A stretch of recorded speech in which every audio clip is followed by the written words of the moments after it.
नमस्कार बच्चों, आपका वीडियो में स्वागत है। बच्चों, आज हम एक ऐसा टॉपिक स्टार्ट करने जा रहे हैं जो किसी भी यूनिवर्सिटी के सिलेबस के हिसाब से काफ़ी इम्पोर्टेंट है और उसके साथ साथ हमारा यदि इस टॉपिक को हम कवर कर लेते हैं तो समझिए कि किसी भी एग्ज़ाम का 10% हम कवर कर लेंगे। तो ये टॉपिक हम लेकर के आए हैं, पार्शियल डिफरेंशियल इक्वेशन का एक बहुत ही इम्पोर्टेंट टॉपिक है और वो है वेव इक्वेशन, और वो भी वन डायमेंशनल वेव इक्वेशन। इस वीडियो में हम इसका जनरल सॉल्यूशन देखेंगे, उसको ड्राइव करेंगे और आगे आने वाले क्वेश्चंस की रूपरेखा तैयार करेंगे कि कैसे हम इसे यूज़ करेंगे और किस तरीके के क्वेश्चंस हो सकते हैं। उन सब के लिए हम इस वीडियो में डिस्कस करने जा रहे हैं। तो आइए देर नहीं करते स्टार्ट करते हैं। बच्चों, वेव इक्वेशन जो वन डायमेंशनल होती है उसे शायद आप जानते होंगे जरूर, del two u over del t two is equals to c square del two u over del x to. सी को कांस्टेंट, यू यहाँ पर वेव इक्वेशन में हम डिस्प्लेसमेंट बोल सकते हैं, डिफ्लेक्शन बोल सकते हैं। This one is displacement, x is any position and T you know time. बच्चों, जैसे हमने प्रीवियस वीडियोस में, यदि आप देखे हैं, नहीं देखिए तो मेरी रिक्वेस्ट है कि आप previous videos application of PD एक प्लेलिस्ट है उसके नाम से है, तो उससे जरूर देखिएगा, क्योंकि इसमें जो ये हम देख रहे हैं उसके जनरल सॉल्यूशन फाइंड आउट करने के तरीके हमने वहां सीखे हैं। तो यहां पर भी हम उसी तरीके से सॉल्व करेंगे। है क्या तरीका वो देखिए। लेट करते हैं, पहले आप देखिएगा कि जो u है वो u मिलकर बना है small x and small t से, क्योंकि x and t both are independent variable and u is dependent variable, is equals to capital X एंड कैपिटल T। क्यों? कैपिटल X के अंदर स्मॉल x है और कैपिटल T के अंदर स्मॉल t है। This one be a solution of given differential equation 1। This is known as the wave equation in one dimension. अब बच्चों जल्दी से सॉल्व करते हैं। यहाँ पर del u over del x क्या होगा। सो del u over del x, हम x का डिफरेंशिएशन करेंगे, x डैश होगा, t एज इट इज। यदि एक बार और डिफरेंशिएशन करें तो del two u over del x two x double dash t होगा, क्योंकि t कांस्टेंट है, x का डिफरेंशिएशन हो रहा है। ऐसे ही same del u over del t solve करते हैं तो x t डैश होगा, and next time del two u over del t two solve करते हैं तो ये x into t double dash होगा। बच्चों, ये दोनों वैल्यूज हम पुट करते हैं इक्वेशन 1 में। इक्वेशन 1 में रखने पर जो आएगा del two u over del t two is x t double dash is equals to c square x double dash t. X t double dash is equal to c square x double dash t. बच्चों, मैंने आपको previous videos में भी बताया है कि जब कभी भी हम यहाँ आ जाएं तो ऐसी डिफरेंशियल इक्वेशन को सॉल्व करने के लिए हमें मेथड चाहिए सेपरेशन ऑफ वेरिएबल्स का। और सेपरेशन ऑफ वेरिएबल्स क्या होता है? सेपरेशन ऑफ वेरिएबल्स को सेपरेट करना, x को x की तरफ, t को t की तरफ को। तो जितना हमने एज्यूम किया उतने से हम इसको डिवाइड कर लेते हैं। X t double dash over x t is equals to c square x double dash t over x t. इससे हमारे वेरिएबल्स सेपरेट होंगे। आइए देखते हैं। यहाँ पर एक्स एक्स कैंसिल होकर t double dash over t is equals to c square x double dash over x, और in another form x double dash over x can be 1 upon c square t double dash over t. x double dash over x is equal to 1 over c square t double dash over t. तो बच्चों, अब ये दोनों values equal आ गई। मैं याद दिलाता हूँ, यदि किसी ने प्रीवियस वीडियोस देखे हैं तो जरूर इन वैल्यूज को हम लेट कर लेते थे k, और k को लेट करके इज इक्वल टू k हमने जो लेट किया है, इसमें बच्चों यहां पर आते हैं हम, तो x double dash over x भी k के इक्वल होगा। जब x double dash over x is equal to k है तो x double dash minus k x equals to 0 होगा। बच्चों, ये नंबर 2 हम एज्यूम करते हैं और ये नंबर 3 हमने एज्यूम कर लिया। This one is equation number 3 and 1 over c square t double dash over t is equals to again k, ये वैल्यू भी k के इक्वल ही होगी।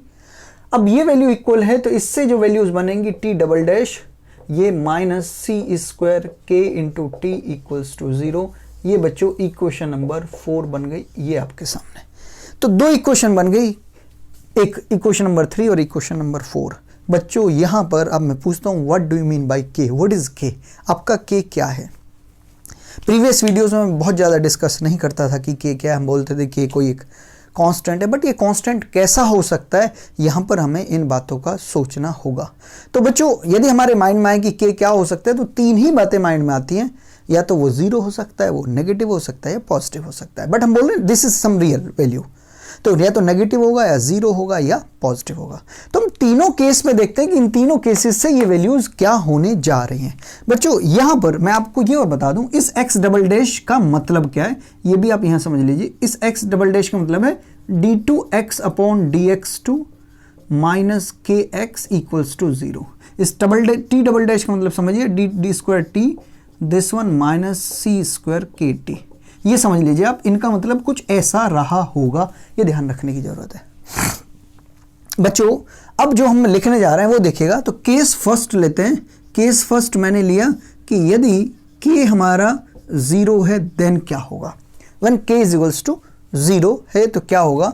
तो मैं आपको बताता हूं, यदि के जीरो हुआ तो फ्रॉम 3, जो 3 है वो हमारा x double dash equals to zero होगा। और जब x double dash equals to zero, यदि हमें इसे सॉल्व करना हो तो आपको पता है डेरिवेटिव यदि दे रखा है और डेरिवेटिव से हम x निकालेंगे, तो डेरिवेटिव का उल्टा तो इंटीग्रेशन ही, उससे इंटीग्रेट करेंगे और तभी कुछ वैल्यू आने जा रही है। तो बच्चों इस वैल्यू को एक बार मैं यदि इंटीग्रेट करूं तो इसका तो इंटीग्रेशन x डैश ही रह जाएगा, जीरो का इंटीग्रेशन जीरो ही होगा, प्लस एनी कांस्टेंट c1। अब मैं फिर से एक बार इंटीग्रेट करूं तो ये x आएगा, x is equal to c1 constant है, इसका इंटीग्रेशन हो रहा है c1x plus another constant c2। तो ये इसका इंटीग्रेशन आना चाहिए x is equal to c1x plus c2, ये ले सकते हैं आप। कई बार इसे c1 प्लस c2x भी लिखा जाता है, तो यदि आपको c1 प्लस c2x का ऐसा है कि c1 प्लस c2x हमें तो लर्न रहता है, तो आप c2 मान सकते हो, तो इस बात से कोई फर्क नहीं पड़ने वाला, ये तो बात यहाँ पर रही। बच्चों नेक्स्ट यदि हम फ्रॉम 4 देखें, 4 क्या कहता है, यहां भी हम k को जीरो पुट करते हैं तो सिर्फ बचा t double dash equals to zero. तो वही एक बार बच्चों फिर इंटीग्रेट करना पड़ेगा, तो t डैश जो आएगा वो c3 होगा, अनदर कांस्टेंट 0 प्लस c3, ऐसे लिख लो 0 प्लस c3। नाउ एक बार और इंटीग्रेट करें तो it will B c3t plus c4, ये t आ गया। अब बच्चों आप जानते हैं कि फाइनल सॉल्यूशन क्या होता है, हेंस जो u है हमारा स्मॉल x और t का, it is a product of capital X एंड capital T, so it is c1x plus c2 into c3t plus c4, ये वैल्यूज आ गई। ये वैल्यू तब है, ये इस इक्वेशन को हम इक्वेशन नंबर 5 बोल देते हैं। ये वैल्यू तब है कब, जब k is equal to zero था। बच्चों के अभी कुछ और भी हो सकता है, क्या हो सकता है, नेगेटिव भी हो सकता है, पॉजिटिव भी हो सकता है। आइए क्यों ना हम उन केसेस की स्टडी करें। मैं यहीं पढ़ लेता हूं, ये सब हटा देता हूं बच्चों। यदि हम इसमें ये केस सेकंड लेता हूं बच्चों में, what is case second, case second is when k is what is k is negative, k is negative. तो k की वैल्यू बच्चों सपोज जब नेगेटिव है तो मैंने कहा कि माइनस p है, तो मेरा आपसे क्वेश्चन है क्या ये k is equal to minus p हमेशा नेगेटिव होगा, क्वेश्चन मेरा ये है। तो आप सोचिएगा कि k is equal to minus p पर क्या ये जो वैल्यू हम देख रहे हैं ये हमेशा नेगेटिव होगी, तो मैं बोलता हूँ नो। यदि हम p को -2 रख लें, ये क्वेश्चन उठता है व्हाट विल बी p, तो p के ऊपर डिपेंड करेगा कि p कितना है। यदि p -2 होगा तो +2 हो जाएगा, यदि p 2 है तो तब तक तो बात सही है।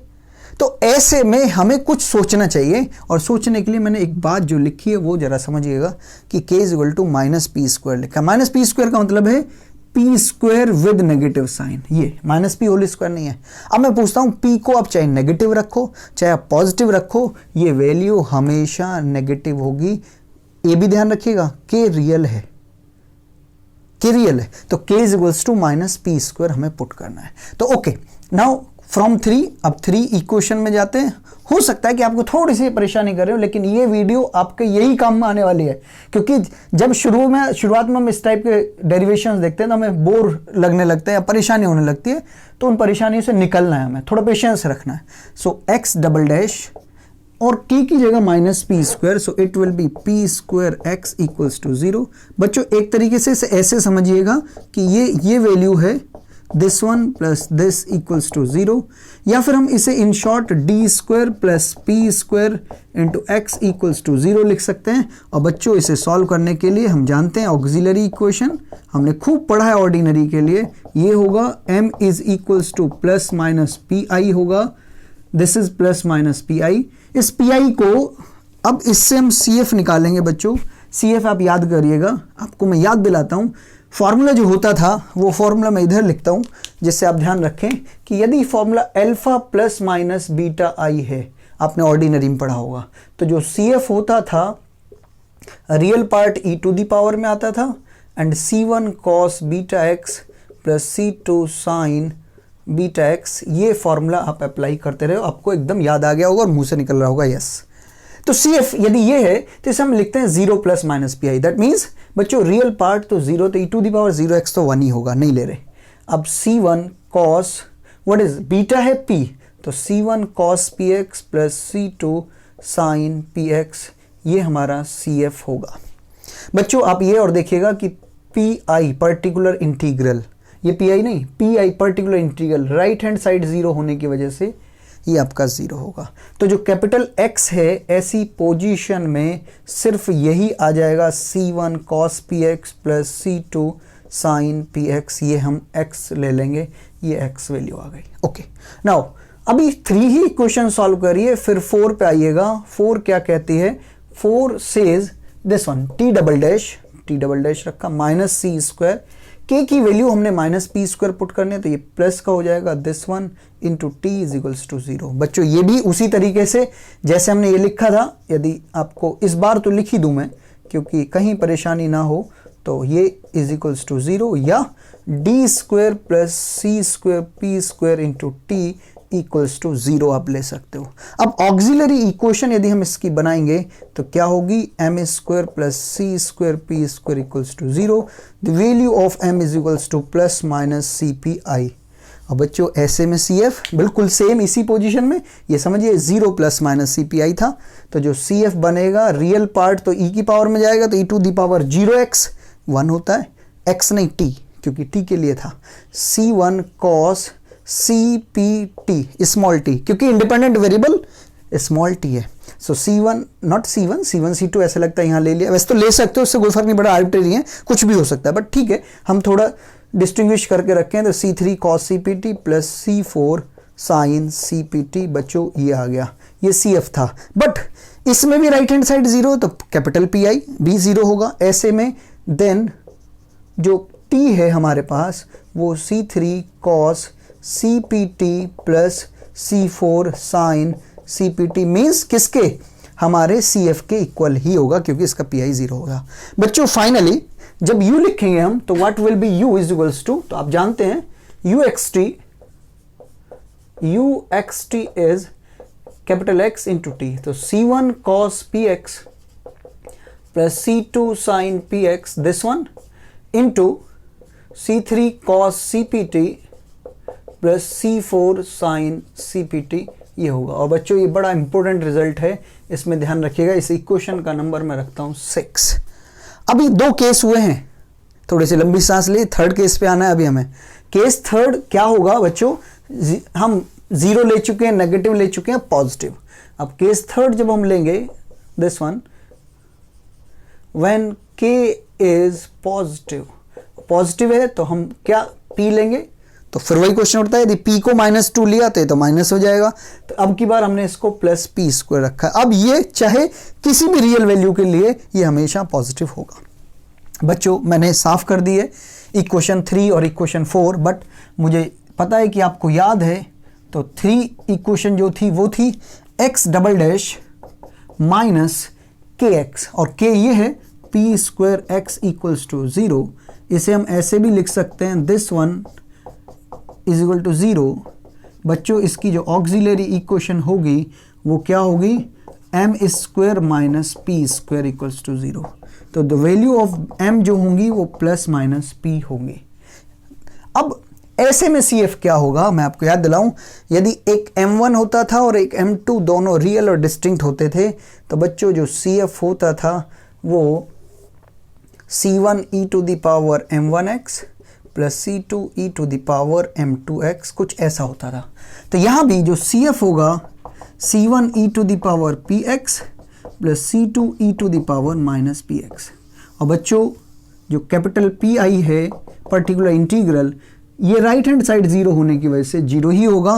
ऐसे में जो capital X CF plus PI होता वो C1 e to the power Px plus C2 e to the power minus Px, ये X होगा। एंड सिमिलरली जल्दी से हम फ्रॉम 4 जाते हैं। 4 क्या थी equation, T double dash minus C square KT, तो C स्क्वायर K वो P स्क्वायर है इंटू T इक्वल्स टू 0।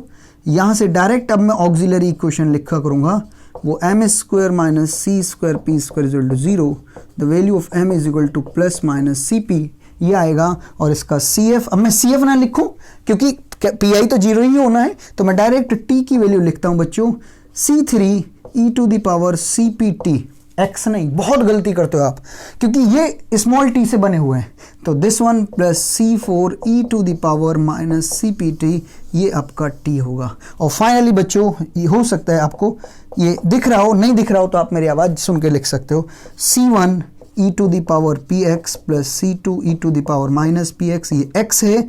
और t जो होगा C3 e to the power CPT plus C4 e to the power minus CPT, ये value होंगी। और इस इक्वेशन का नाम मैंने दे दिया इक्वेशन नंबर 7 बच्चों, ये हो गए। बच्चों 3 केस लिए हमने, फर्स्ट, सेकंड और थर्ड, तीनों में हम रिजल्ट लेके आए। पहला रिजल्ट मेरे से मिस हुआ है, ये 6 है, ये 7 है। मैं कहीं पर उसको मेंशन करना पसंद जरूर करूंगा और मैं वो रिजल्ट मेंशन कर दूं जो इक्वेशन नंबर 5 के था। इक्वेशन नंबर 5 यदि आप मुझे वापस ले जाओगे तो आपको खुद पता चल जाएगा कि 5 क्या था, बट फिर भी मैं यहां लिखना पसंद करूंगा। बच्चों पहला रिजल्ट था, फर्स्ट था आपका, फर्स्ट रिजल्ट था u is equals to C1x plus C2 C3t plus C4, this one. Second result था u equals to, this is uxt, समझ लीजिएगा, C1 cos px plus C2 sin px, this one, and C3 cos cpt plus C4 sin cpt। आप कहोगे कहाँ से लिख रहे हो ये रहा, ये रिजल्ट था। एंड थर्ड जो अभी हम लेके आए हैं u फाइनल, ये C1 e to the power px plus C2 e to the power minus px, C3 e to the power CPT plus C4 e to the power minus CPT। बच्चों ये 3 result हमें मिल गए, ये तीनों लिख लिए। बात ये कौन सा रिजल्ट कब यूज़ किया जाना है, कौन सा अच्छा है कौन सा बेकार है, या क्या ये ऐसे ही लेते रहेंगे हम इनको? मैं बोलता हूँ नहीं, बिल्कुल नहीं। बच्चों हमारी इक्वेशन जो थी वो वेव इक्वेशन थी, del two u over del T2 is equals to C square del two u over del X2।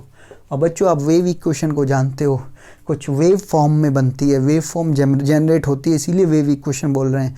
और वेव्स पीरियडिक होती हैं, तो हमारी जो इक्वेशन का जो सॉल्यूशन है उसमें भी कहीं पीरियडिसिटी दिखती है, उसके लक्षण दिखते हैं। जिस रिजल्ट में दिखते होंगे उस रिजल्ट को ही हम लेंगे, बाकी को नेग्लेक्ट कर देंगे। तो बच्चों ना तो हमें फर्स्ट रिजल्ट में दिखता है ऐसा कुछ कि कोई पीरियडिक हो। सेकंड में आते हैं तो सेकंड में कॉस और साइन से मिलके बना है। आप जानते हैं ट्रिगोनोमेट्रिक फंक्शन पीरियडिक फंक्शन होते हैं, तो इसका मतलब इसमें कुछ यूटिलाइज हो रहा है बातें।